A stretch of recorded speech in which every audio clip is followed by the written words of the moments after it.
Warning. The following content may contain elements that are not suitable for some audiences.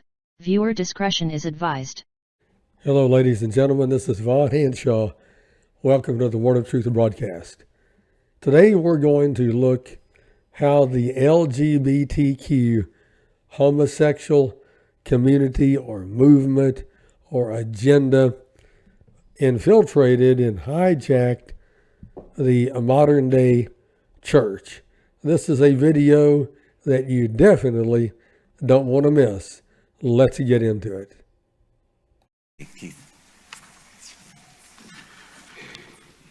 Good morning, everyone. It's the Sunday we've all been waiting for. So in line with our theme this summer, I'm going to do a reflection on a kid's story. I'm going to read that to you now, and then after the story, you can take your youth down to kids' space.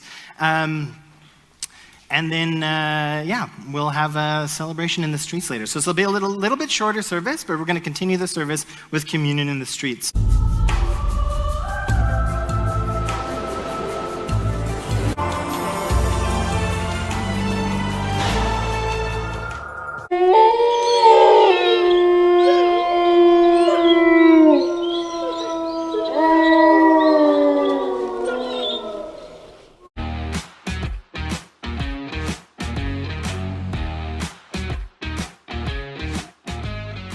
Welcome to The Great Awakening. I'm your host, Josh Dawes. My guest today is Megan Basham. She is a reporter for the Daily Wire, where she has done a lot of great work reporting on different stories within evangelical circles. She's done some reporting on the Southern Baptist Convention and had a great piece earlier this year on the, let's say, questionable relationship between Francis Collins and evangelical leaders and how he used those relationships to push COVID messaging into churches, into evangelical circles. So she's done just phenomenal work. But recently she has been doing some investigation into different organizations that are trying to push LGBT affirming theology into evangelical churches. And so kind of as a part two to the last episode with Rosaria Butterfield, I wanted to have her on to kind of talk about the organizations. You know, Rosaria talked about the 5 lies that the church is believing and why those are lies and harmful. And so I wanted to have Megan on to kind of do the flip side of that and talk about the organizations that are pushing these lies into the church. So if you haven't listened to that first episode, I don't think you need to appreciate this episode, but you definitely do want to go back and listen to my episode with Rosaria. And then, this one I think is pairs really well with that. So it's a great conversation. I think you're going to find it helpful. So let's jump right into my conversation with Megan. Hey, Megan, thanks for joining me. Thanks for having me. It's great to be here and finally see your face, sort of in person. Yeah, no, this is great. I've been looking forward to having you on the podcast for a while, and I think we got the right topic to bring you on to talk about. Yeah, this is a receipt-filled topic, so. Yes. So just to set up, the last episode I had Rosaria Butterfield on to talk about her new book, The 5 Lies of Our Anti-Christian Age. And she kind of walked through the lies and talked about why they're false and kind of where they're showing up in the church. And we talked about the Unconditional Conference that was recently held at Andy Stanley's church and just the problems with that conference. And so I wanted to have you on because I know you've been doing some research into like the organizations kind of pushing a lot of these lies. And so I thought this would be kind of a good kind of 2-part episode to kind of really unpack what's happening. Because I don't think a lot of people are aware of how hard a lot of these lies are being pushed within the church. But before we jump into that, I thought, as I had scheduled you and then Derek Webb of Caedmon's Call and Deconstructing fame tweeted some things out that I thought, oh, that's a great intro to what we're going to talk about. Can you tell us who Derek Webb is and what he's been up to? Yeah, so Derek Webb is and was for a while, but now he's back again, apparently as the lead singer of Caedmon's Call. And it's funny because this was a little bit after my time. I didn't become a Christian when Caedmon's Call was really big, so I didn't really track them when they were huge in the CCM world. I was just kind of peripherally aware of them. I think my husband was a fan. But I learned that a lot of people like their music. And those lyrics meant a lot to them. And I actually had sort of a similar experience with Jennifer Knapp, that when I became a Christian, I just loved her music and it was really impactful for me. And, so it's devastating to see these people who, as you became a believer and you really connected with those lyrics and their music, that they totally walk away and you see now, okay, if they were, my personal belief is they were always apostate, but they were not believers ever. And so now that is coming out. And so he decided to dress up in a, woman's frock to go to the Dove Awards, which is, of course, the big CCM version of the Grammys, and did kind of this self-glorifying post on his social media account saying, here's why I'm doing it. I'm standing with them because you're not really an ally if you're not where the rocks get thrown or something. I can't remember. It was some sort of drivel. And basically saying, so this is why I'm wearing a dress and taking a drag queen named Flamey Grant with me to the Dove Awards. And what's shocking to me is that they let him in like this. I actually thought, and this is not an intentional plug for Daily Wire where I work, but I thought Matt Walsh did a good commentary on this, that you do not have to let every debased thing into your house in the name of Christian love and hospitality. And that is what the Dove Awards did. I mean, I think he should have been turned away at the door and said, no, we're not going to let you come in here and make a spectacle of our ceremony. And that is what they did. And, it's been interesting to see some of the commentary since then. And I think I can talk about this because he sort of carried out this conversation publicly yesterday, but I was texting a little bit with John Cooper of Skillet. And he had called out, I think it was Julie Roys, who's an independent journalist, who was describing this person with this Flamey Grant with she, her pronouns, even though this is a man. And this is ostensibly a Christian publication, Julie Roys's The Roys Report. And her defense was that we have to be neutral when we cover the news. And that was sort of shocking to me. And you've heard that before. That's also something that's been public from Julie Roys before, when someone has said, why are you guys using these trans pronouns? Her explanation has been, well, the Associated Press style guide advises that. And so we follow it. And this is the kind of thing I think that you're seeing in Christian culture, where this accommodation has been happening everywhere. And you talked about that, like you said, a little bit with Rosaria. And part of what I've been working on is to say, this is not an accident. There's a lot of people who are sort of going along with the flow, but there is also a huge machine behind the scenes that is creating opportunities for this kind of accommodation. Yeah. I think that's what was so, I don't know, not shocking, because I think award shows have, since the 70s, secular award shows have been like political, right? Platforms, and Marlon Brando, having a Native American woman accept his Oscar for, I think, Godfather. But it's not something we've seen a ton of at the Dove Awards in the past. And I think it's just more evidence of what Aaron Wren talks about, and that we've shifted into negative world, whereas used to be that secular world was content to kind of leave the Dove Awards alone, let it, they can do their thing, we've got our thing. And now it seems like there's this very intentional push to infiltrate our spaces, and with an agenda. And I think that's something a lot of Christians needs to be aware of.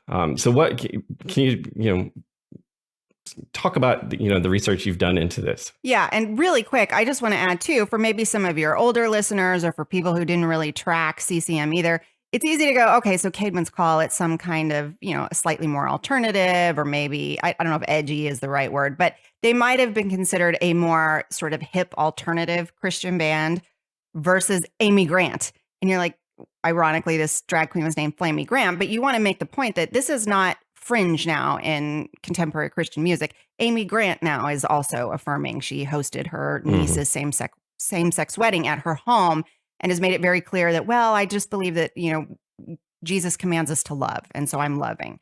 And so, I mean, that's how mainstream it is now. And so when you look at this, some of the research I did, and when I talk about this, I think it's important to know I'm giving you one example. I could give you many examples, but one that I have picked out that, I've been doing some reporting on is a group called the Arcus Foundation.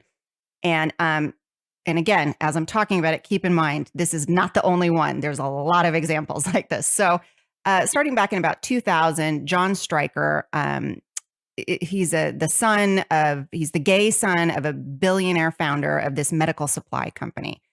And he, when his dad died and he inherited his company, one of the things he wanted to do with this multi-billion-dollar Stryker company was start a foundation specifically to push LGBTQ rights. That's what they would say. I wouldn't define it that way, but that's the language they would use. And what was interesting is that, this guy is not a Christian. He had no interest in the Christian world. So this was about 2000. Well, in 2013, a lot of the things he'd been funding kept running into failure. We saw things like Proposition 8 in California, where even California, as liberal as it is, when it was on the ballot, it was rejected. And so as I was tracking it, you saw some reporting from that time when it was maybe a little less a little less covert, I would say.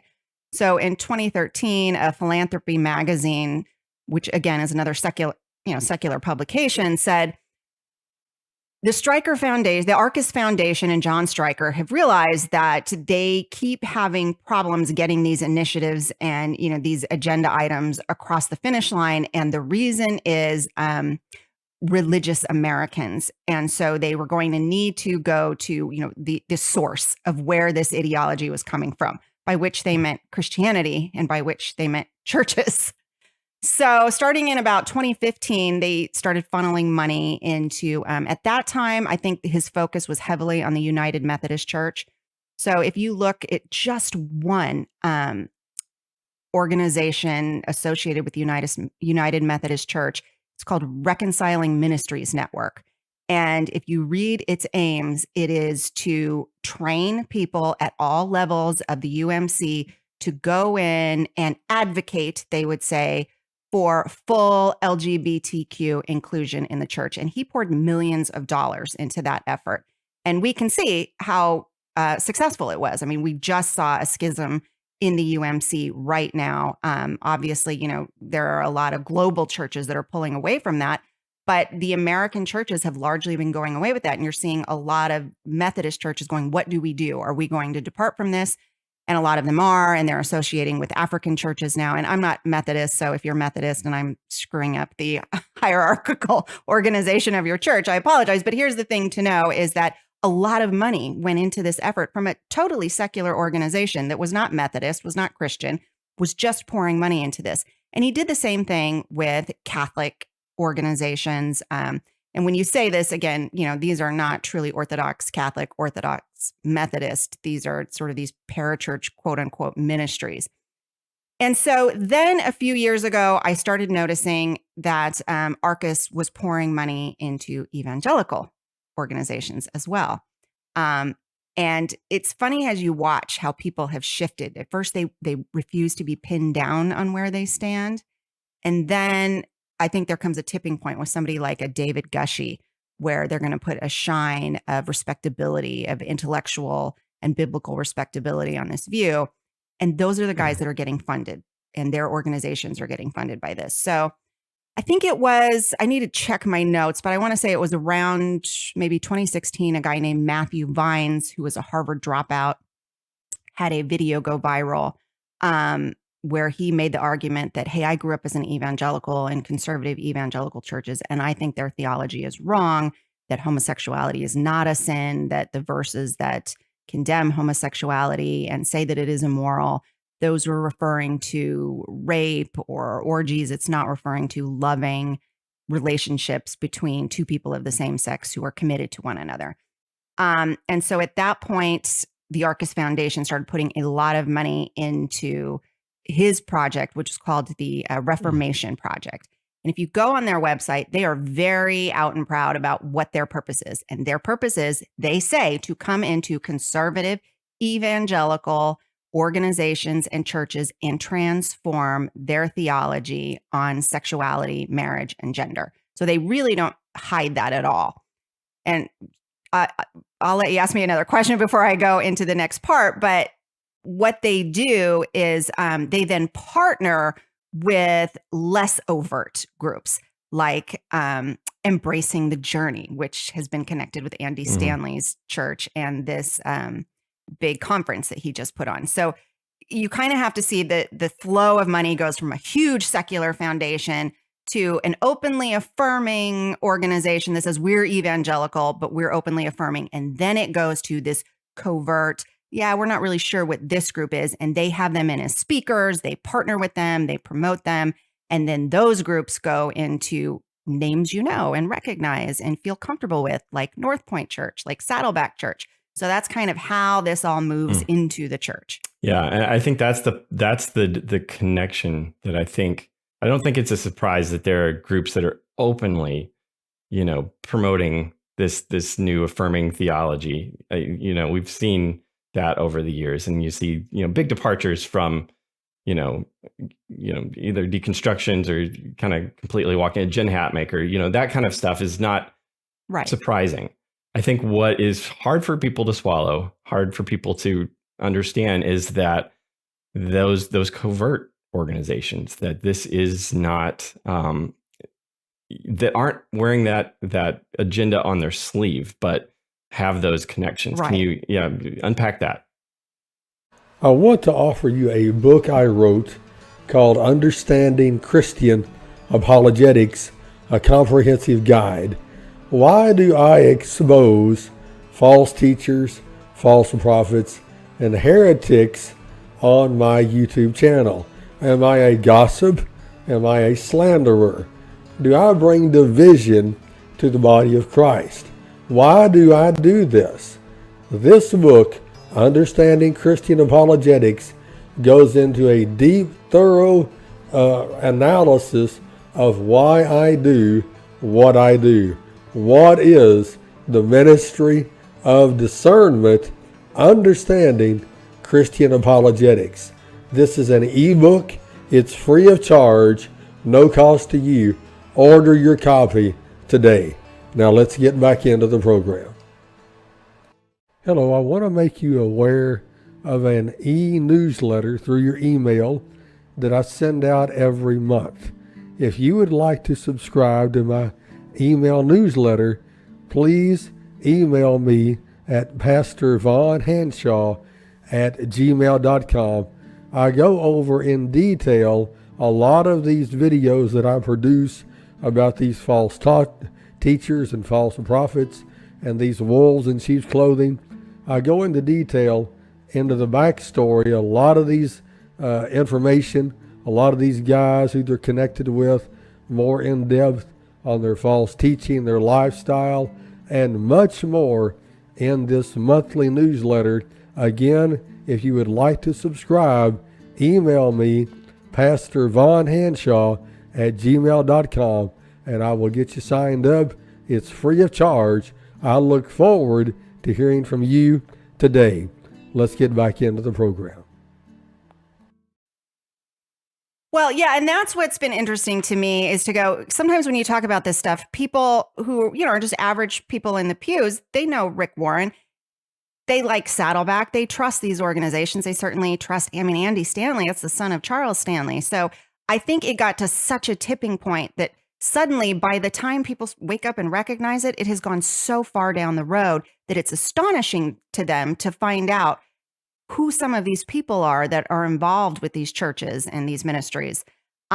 So, to give you an example of this Embracing the Journey, they were established with the help, both the financial and consulting help of North Point. This couple goes to North Point, and they had, they apparently in 2001, their son came out as gay, and they talk about in their book their journey to accepting him. And they're very dicey on, in this particular book. Like they will say, we don't take a position on affirming or not affirming. We're just trying to help parents of these kinds of kids see how to embrace them and love them and show them the love of Christ. And on the surface, that sounds good. And so you don't see how insidious it is. And part of what's so insidious about it is you're taking people in a terrible amount of pain and a moment where they are really vulnerable. And you're promising them that, hey, there is a way to maintain this relationship with a child who may very well be telling you, I am not going to, be your son or your daughter. I'm going to disown you if you don't affirm this part of my life and this desire that I have to sin. So they're doing that under the auspices of we're just teaching you to show love. But then if you go and look at the other organizations that they're connected to, those organizations are openly affirming, to the point that like the Reformation Project has a confidential, only in person, I'm assuming, so that, video files can't get out, audio files can't get out, of a parents in process program. And so one, it trains people like this Embracing the Journey couple that go to North Point and are affiliated with North Point, how to bring parents along and how to show the love. But they are associated with an explicitly, openly affirming ministry saying our purpose is to get churches to change their theology. And then on top of that, this was the one that I think really shook me when I found this program called Pastors in Process. It is another confidential program that says if you are a pastor of a non-affirming church, meaning a biblically sound Orthodox church, and you want to move the conversation forward on getting your congregation to be LGBTQ affirming, this program is for you. We'll show you the steps to take.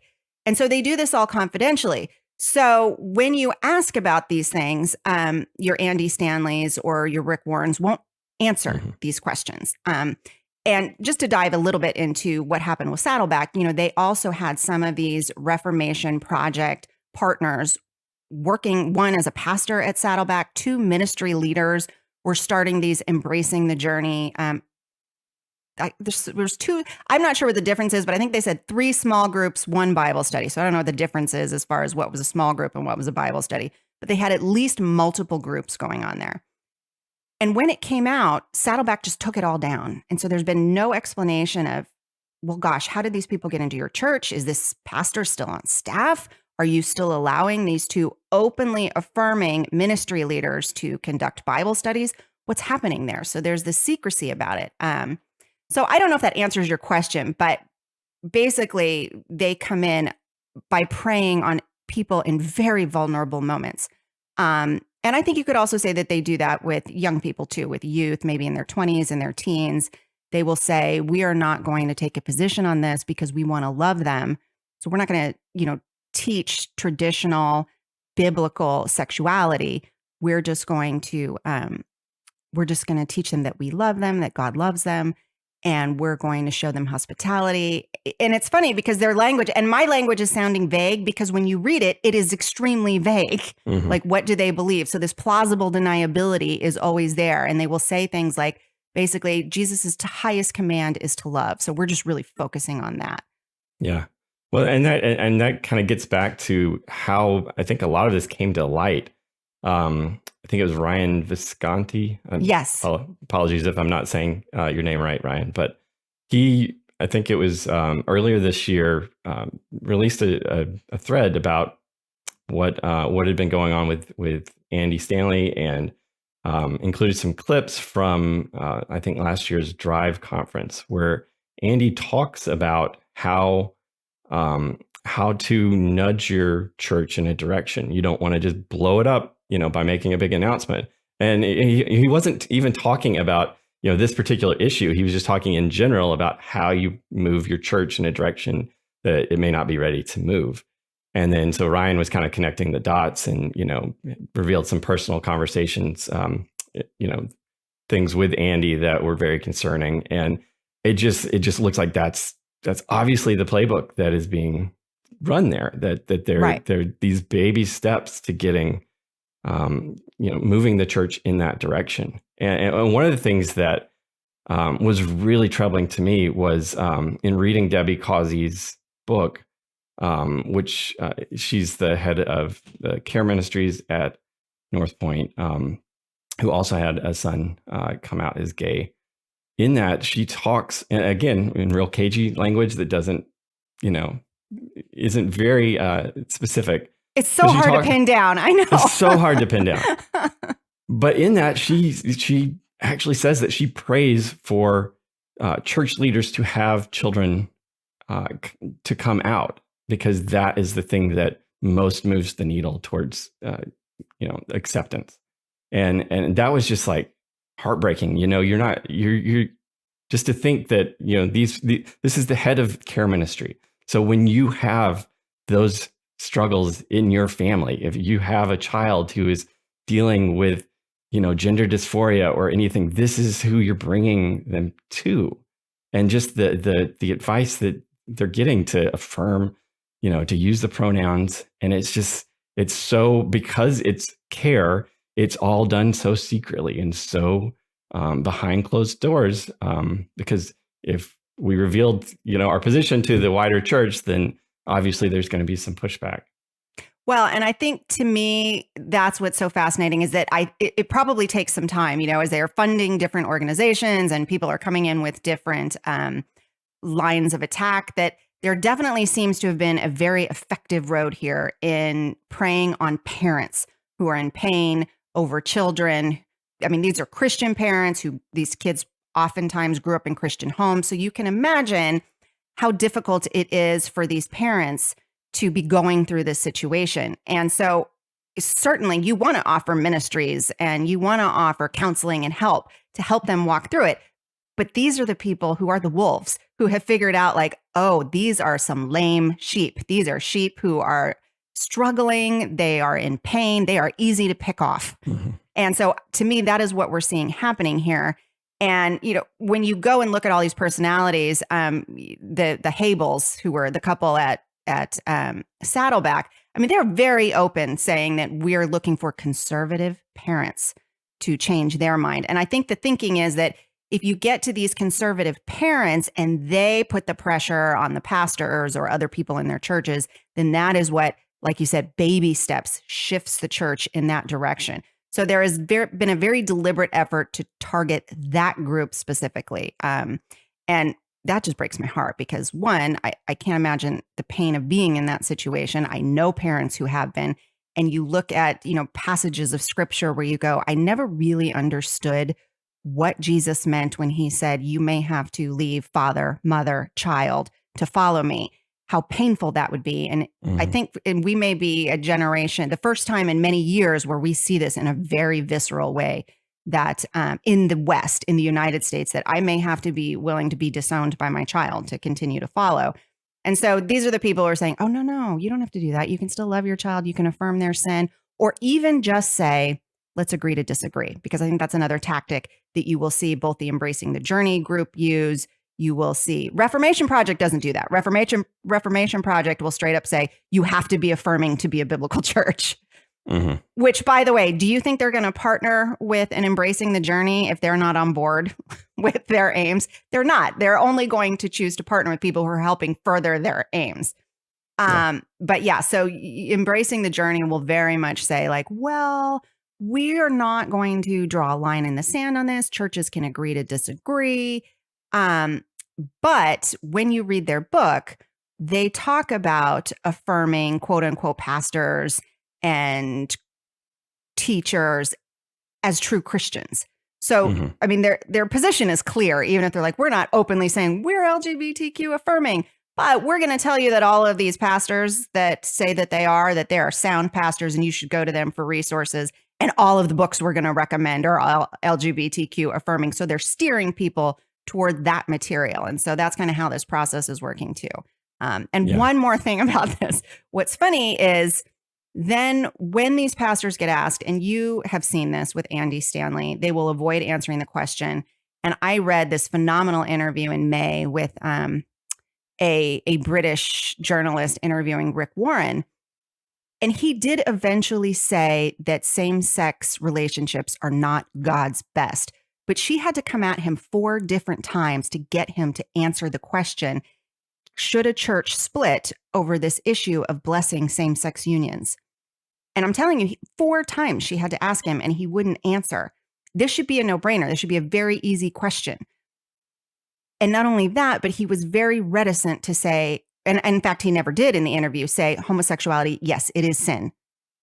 Mm-hmm. And this is one of the sins that if you continue in it unrepentant, it will keep you out of the kingdom of heaven. Right. Yeah, that's what I like to call speaking to be misunderstood. Right. Rick does this, Andy Stanley does this, where you will say on the platform something that can be taken both ways. Like to the affirming crowd, it can sound like, wow, this is a loving and affirming church, but technically didn't say anything explicit. So when the conservatives raise, eyebrows and, ask questions about it, like, no, if you're careful, I didn't say what you think you heard me say. Well, which always the plausible deniability. Yeah, it's so slippery and deceptive. Many of you have asked me the question, where can I get a good book on Christian Bible doctrine? I've compiled this one on the fundamental beliefs of Christianity from an Arminian perspective, since I am an Arminian minister, meaning that I'm not Calvinist. I believe in the Arminian doctrine that man does have a free will. So I cover all of those doctrines, every major doctrine in Christianity in this book. It's well over 300 pages long. Get your copy today. It's free. I'm not charging a dime for it. My email is pastorvonhanshaw@gmail.com. Order your copy today. Let's get back into the program. Hello, friends. I hope you're enjoying today's program. If you are, I would ask that you would, first of all, subscribe to my channel, like this video, comment on it, and share this on your social media platforms. It really does help the channel grow, and it helps me spread the word of truth. Thank you very much. What should the average Christian, maybe the small church pastor, what should they be looking out for to kind of tell if these kind of influences are coming into their church? Well, one of the big things as I was going through this that just struck me was the level of effort that these organizations, again, very well-funded organizations, but the level of effort that they are putting into training their people. Like if you go through the Reformation Project's various, classes and training is really the only way to describe it, but they will say, hey, if you sign up for this particular program, we're going to teach you how to go into these churches and argue for LGBTQ affirmation and theology. You will have to, I'd have to look at my list, but it was literally like you will meet once a week. You will read 12 to 15 hours of material and be ready to discuss this with your fellow students. This program would go on for several months, and I think it culminates with an in-person meeting of some sort of seminar. So essentially what you have is really an advanced college class on indoctrinating people in this ideology and teaching them how to go out and indoctrinate others. And then you look at what's happening on the other side where we're going, we don't even really want to talk about this. We're just going to tell you that, look, we know our church is good. We know that you all understand that this is sin. So if we talk about it, it will maybe be once a year. We're not going to get into it in our youth ministries very much, except in just the most general terms. So not just kids, not just teens and young people, but you have adults who are in no way prepared to deal with the just avalanche of theological distortion and jargon that comes at them. So when it does come at them, I think people are left very flat-footed because, frankly, and even though, you've seen some of these pastors walk back, there was an initial, we don't need to shout about this. Let's not shout about it. We'll just whisper. Let's not make a huge issue out of it because we want to be welcoming. We want to, be able to love on these people. We don't want them to feel that they're not welcomed here.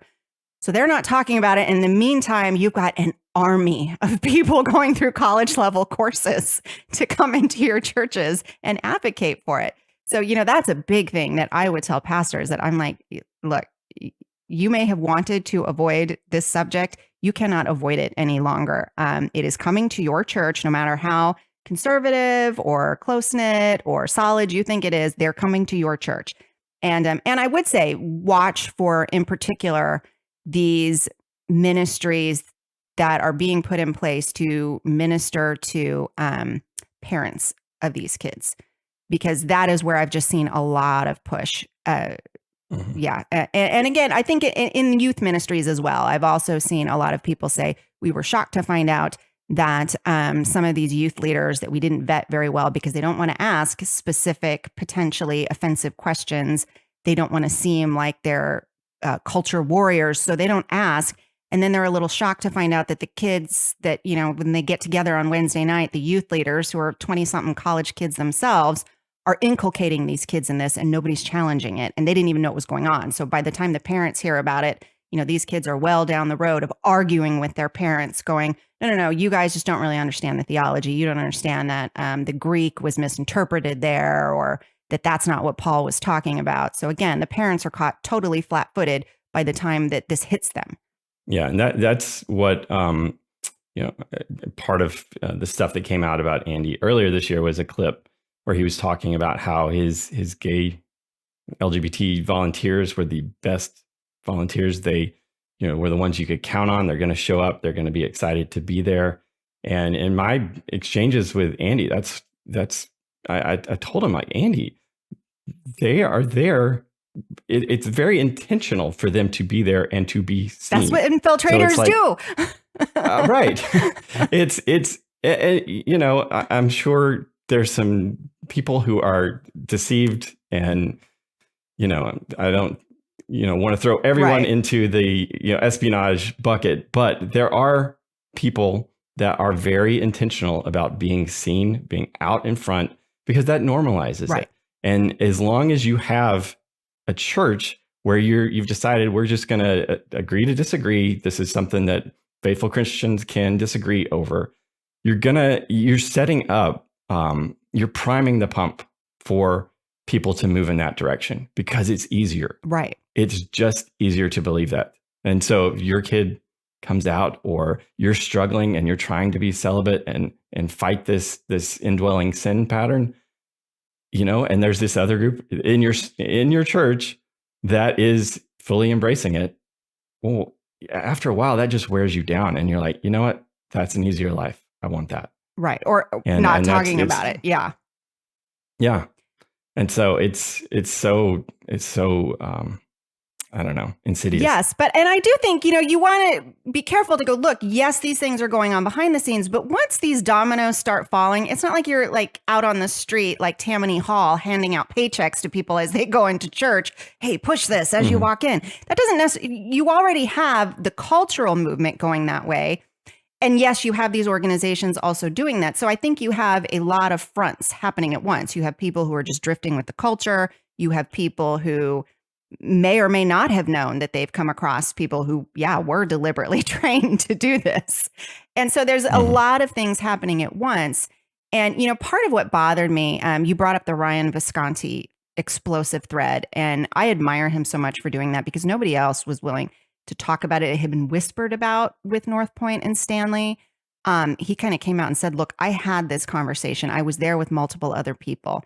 And a couple of other pastors fulfilling, I would say, the Matthew mandate of we need 2 or 3 witnesses. It wasn't just Ryan Visconti who said, Andy Stanley said these things that very clearly opened the door to being gay affirming, including saying that, hey, if his theology is going to hurt people, then maybe his theology is wrong, saying that he didn't know if he might not in the future be willing to officiate a same-sex wedding, like if it was a family member or something. And so 2 other pastors came forward and said, yeah, he did say that. We were there too. And, I don't want to throw anyone under the bus, but when I started working on a story for it, Ryan was, he had obviously made his statements very publicly. The 2 guys who backed him did as well. But when I went to them and said, can I talk to you a little bit about what you saw at this meeting, what you heard? Because sometimes, people remember different things and you want to get the most complete picture that you can. And both of them told me, oh gosh, we're not really comfortable getting involved with this. Now, we're talking about Andy Stanley, who isn't just a mega church pastor. He puts out books teaching other pastors. He does, national conference tours that are specifically designed for training pastors. Yeah. So it was pretty relevant for people to know about this. And both of them said, yeah, we just really, we don't feel great. We don't want to get into a controversy. And one of them said to me, I just don't want to get into a political issue. And that hit me because I went, how is this a political issue? I mean, I understand that, there's policy being made on this, but this is a vital issue for the church. And, not just in the sense of, are we all going to be biblically faithful on this? But we have passages in the church, in the Bible, in Jude, in 2 Peter, that this is one of the markers of false teachers that we are told to look out for. And both of those key passages about what will tell you if you're dealing with a false teacher, false teachers who apologize for sexual immorality and who make compromises and accommodations for sexual immorality in the vein of Sodom and Gomorrah, specifically mentioned in both of those passages, that's a marker of a false teacher. So I'm like, we're told to contend with that specifically. So that was disappointing to me that this was thrown into a political bucket. And I think that would be another thing that pastors, ministry leaders, whether it's in the women's ministry, children's, whatever it is, be aware that this is being tagged as simply political. This is not a political issue. This is a church issue. Yeah. And that's really, my wife and I prayed, extensively about whether or not I should step into this, given my history with North Point and, relationship with Andy. And that was just the thing that I kept coming back to, is like, if I'm not speaking on this, I'm kind of ceding that conversation to the discernment blogs that, are 1 minute railing against something that's like, okay, that's not a big deal. Right. And it's making this seem like it's not a big deal. And it is a huge deal. And so, if you're listening and you're, I would just encourage you, step into these conversations, because otherwise you may agree with what's being said. But if you're not willing to say it, and to say it in a kind way where your heart can be heard, you're abandoning that conversation to people that you probably don't want to be associated with. And you just need to step up and be like, you know what? Yes, there are other people that aren't my cup of tea that are saying the same thing, but listen to my heart. I'm right. You know me as a reasonable person. This is a serious issue. I don't care, that other people, you don't like the other people saying it, but I'm stepping in. And I am really grateful for Ryan for kicking this off, because I know it is, in Texas with him, it has destroyed some relationships, long-standing relationships with people. And but I will say, since I had that conversation with Rosaria, I've gotten several messages from people who attend North Point or work there that have thanked me for having her on and for having this conversation, because it's like, yes, okay, it's finally started a conversation within the staff that people have been afraid to talk about. There's been people that have been like, yep, that seals it for us. We're going to find a new church. So I think, whatever you're afraid of happening, by speaking out, it's not going to be as bad as you think. And you're going to help some people that are struggling with these things and trying to figure out what to do. Yeah. And when I talk about Rick Warren, for example, or Saddleback, I am not saying, I don't know what happened there. And that's part of the frustrating thing. What we know is that, some chapters of this embracing the journey that is an affirming ministry were established there. We know that things disappeared off the website. We know that there was a pastor who was involved with Reformation Project, who was a Saddleback pastor. And when all of these things disappeared, I think what's frustrating is if you had the church come forward and say, we didn't know. And boy, we were appalled that this found its way into our church, because I don't think you can blame churches that, we know that wolves are going to try to come in. So It is no mark on them that wolves are targeting your church. I think the problem is that maybe there is, I don't know if it's embarrassment or just reputational protection. So if it was just a mistake, or if it was something that you just flew under the radar and you didn't realize it was happening, think about how much it would have meant for a church of Saddleback stature to come out and say, we didn't know this was going on. And now that we know, we are addressing it. We don't agree with this theology. We don't agree with what was being taught in this ministry. I think that would have been such a witness for the world. And it's funny because you always hear them say like, well, we want to protect our witness, so we won't talk about it. And I go, that's actually a shining witness to say, we are sticking by what the Bible says. And man, we've rooted that out. And you can feel that we are a faithful church that you can come to that is going to give you the truth. And I don't understand why these churches, in these cases where it happens, I mean, when I look at North Point, to me, there's no question that there's a deliberate effort happening there. Saddleback, I don't know. Mm-hmm. That could have just been an infiltration and maybe it's gone away and they've dealt with it internally. But I really wish that they would talk about it, because not just for their own sake, but for the other churches to see that you don't have to be embarrassed that you're targeted. Yeah. Because Jesus told us we would be targeted. Right. Yeah. My friend James Wood had a great piece, I guess about a year ago now, called Sheep's, what is it? Oh, shoot. Sheep's, fools, and goats, something like that. Yeah. Yeah. But talking about the three types of people you find in your congregation. And because the shepherds have been kind of asleep on the job and we haven't been bold, wolves have come in and are devouring the fools. And the sheep just want to be fed, and they're not being fed. And so they're becoming easy targets for the wolves. And, James talks about in that, like, we've got to, our pastors have to start stepping up and making those clear distinctions. This is what this church teaches, and discipling people. This is how, you should think through this. This is, if this, when this intersects with your life, with a loved one, someone, this is how you should think about it. And that's going to, build up a kind of a bulwark against these infiltrating forces.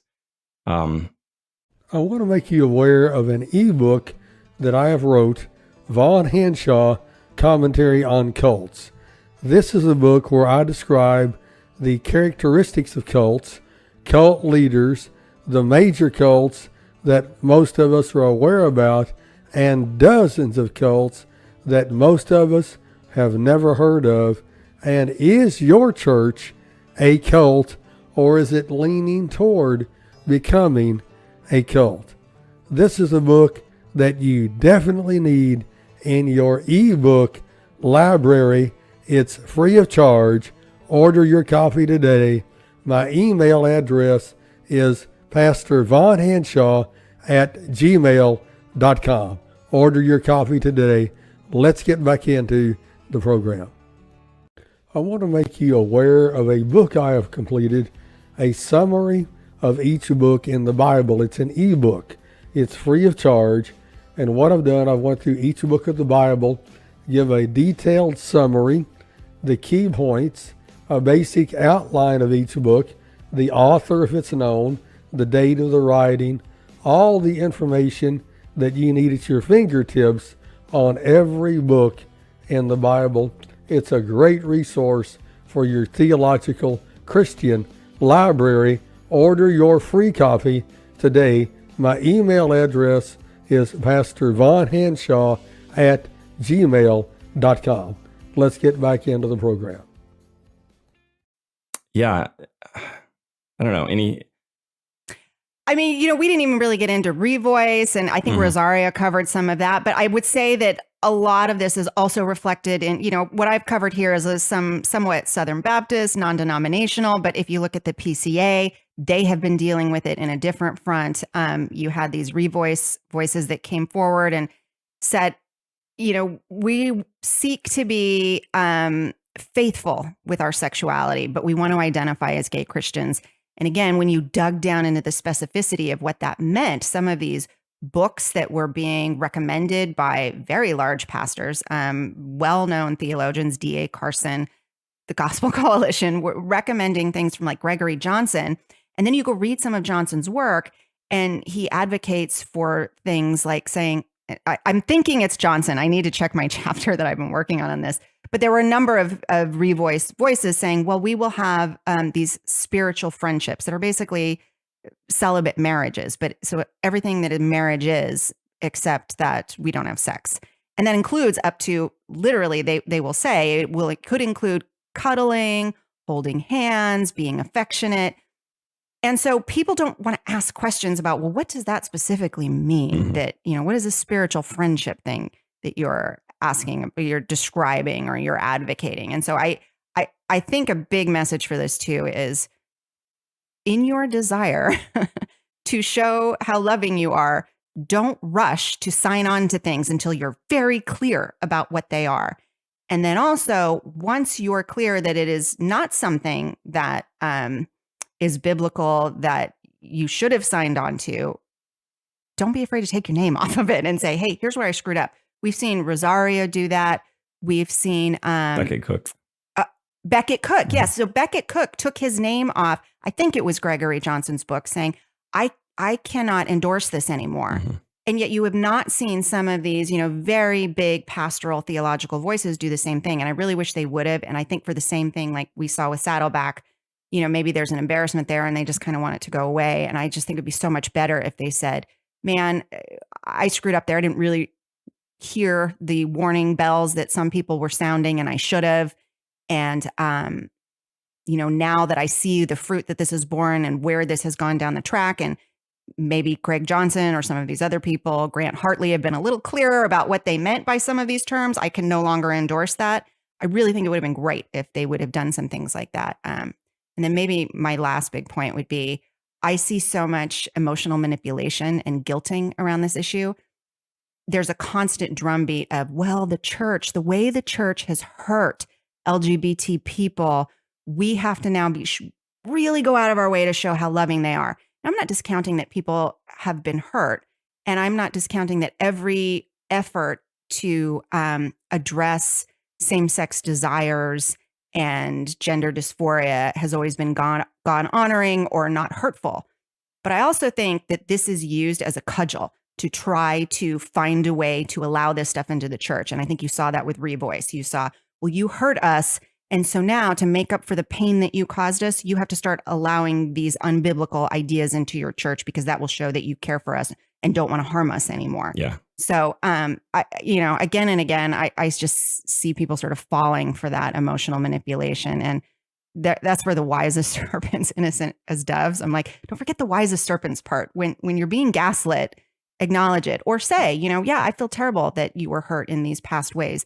That doesn't mean I'm going to allow you to, bring in these ideas that contradict what God has said. Yeah. Yeah. And I'd be curious if you've done any research into this, but I suspect that we're just accepting that kind of framing without, I don't know, verification. Like every church I've ever been a part of would have, been thrilled if a gay couple or a gay person started coming to their church to hear the gospel. I don't, don't discount that there's been churches that have been awful, but the bulk of evangelical churches, I think, are incredibly hospitable. And I question whether or not that narrative is even true. I do too. And to me, it's very reflective also of what we've heard around the purity culture debate, that you go, yes, I am not saying that everything that came out of purity culture was great and that some things weren't overplayed and stepped beyond the bounds of the Bible. I think that we did see that. But I also think that this is being wielded as a way to manipulate. And, and you go, okay, so the Exodus, what was the name of that ministry? The Exodus International. Yeah, like the ex-gay ministries where they were going to try to turn people straight. Yes, I think that, some things were off there theologically, doctrinally, but I also don't think that they set out to hurt anybody. I don't think that there was an intentional desire to harm people, just like I don't think there was with purity culture. I think that they were sort of reacting to an overwhelming movement in the culture. And now those possible overcorrections are being used as a way to say, now to make up for the overcorrection, just allow this flood of affirmation of sin to come into your church. And yeah, so I'm with you. I go, I struggle to see any specific stories of okay, describe to me this harm. And maybe that's the journalistic work when I look at these things, I kind of want to say to like Andy Stanley, okay, explain to me specifically what you said when these people came into your church and said, we're going to, be LGBT affirming. How did you tell them, no, we don't follow up on that? Because if you ask for specifics, they very rarely will give interviews. They'll make those sort of cagey statements. And so that's another thing, that I would want to know. Can you be specific with me about the harms that you experienced? Because it's just sort of this general miasma that we all accept that harm was done, but we don't know what the harm was. Trauma occurred. What was the trauma? Right. The Bible was preached, Right. And that hurt my feelings. Right. I mean, I don't know. I don't want to discount that people experienced harm entirely. But yes, I feel that this card has been way overwielded. Yeah. And I think, I have so much sympathy for pastors. Like I feel like pastors today are asked to be experts on everything.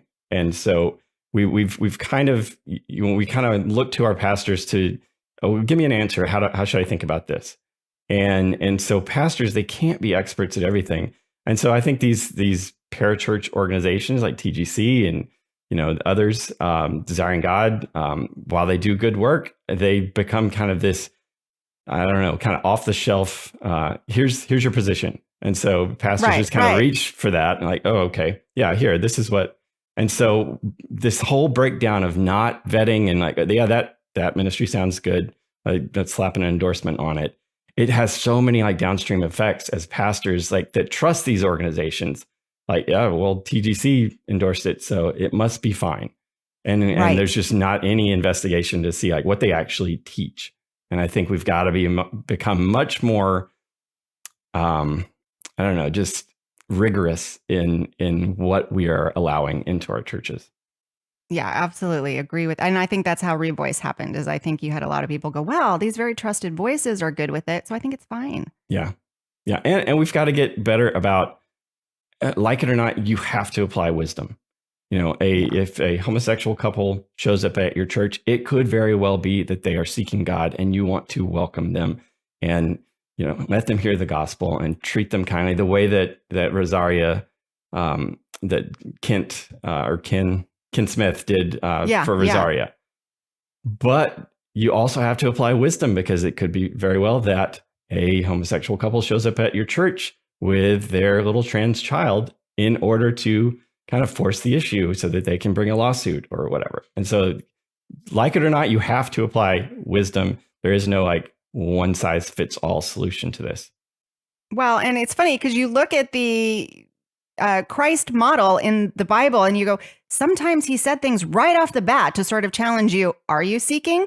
So this approach of going, let's not say what we really believe about this in case they are seeking so they don't turn away. I don't see that scripturally. I actually see Jesus all over the place doing the opposite. Oh, you want to follow me? Well, here's what I'm going to require. Are you still in? And a lot of times you saw people walk away, but the people who were truly searching continued to follow and search. So, when I look at that model again and again, I go, I don't see where you guys are getting this, that the way to witness is to hide what we believe. Right. Yeah, someone should write a book about that. Someone should. Well, this has been, I think, really helpful. It's a lot that we could get discouraged about just because these are dark times and a lot happening. But what's something that gets giving you hope right now? Well, I mean, probably the biggest thing is that, you and I are having this conversation. I see people who are, much more profound and knowledgeable and smarter than I am talking about it now. I mean, Denny Burke is doing really great work. I mean, Al Mohler, you want to talk about people who go, there's a credible voice. I think when Al Mohler started talking about the Andy Stanley situation, I feel very encouraged by how many people are starting to really sound the alarm bells now and say, no, we are not going to allow this to happen. And again, on the PCA side, I think you've seen a lot of Presbyterians. I think they finally, I'm not Presbyterian, so again, don't come after me if I'm screwing up the order of things, but they eventually got, what are they called? They're not laws. They're, I don't know. Resolutions. They got these resolutions passed in their denomination to say, we're not going to allow same-sex identifying pastors or whatever these ordinances were. in their denomination. And so people are starting to address it now. So I think that's really good. And then maybe the most encouraging thing for me as I've been researching and writing on this topic was ironically to look back in history and go, this has happened before. It may not have been on this specific topic, but whether it was Machen or whether it was, frankly, Marxist infiltration in the 30s and 40s into mainline churches, these things happened, and the church always survives it and thrives beyond it. So, you may leave those denominations, but this is not going to decimate the church. The gates of hell aren't going to stand against it. And that's what always encourages me, is to look back in history and go, well, those are now dead, dwindling churches. The real Christians went somewhere else. And if that's what happens, then I have no fear that, this is going to destroy the church. It won't.